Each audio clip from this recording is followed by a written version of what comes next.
Welcome to the Slop Farm. Enjoy the video. In this video, I will explain how to replace the timing belt on a Hyundai Santa Fe.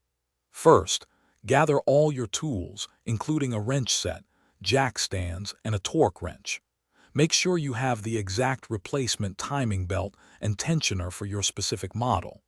Safety is paramount, so always disconnect the battery's negative terminal before you begin any work on your engine. Next, you'll need to gain access to the timing belt. Start by removing the accessory belts, the engine cover, and any other parts that are in your way. Use a jack to support the engine, then carefully remove the passenger side engine mount. Finally, take off the crankshaft pulley and both the upper and lower timing belt covers to expose the old belt. Now for the crucial step, replacing the belt. Before removing the old one, ensure the crankshaft and camshaft marks are perfectly aligned. This is critical for engine timing. Carefully install the new timing belt, double-checking that all alignment marks stay in their correct positions.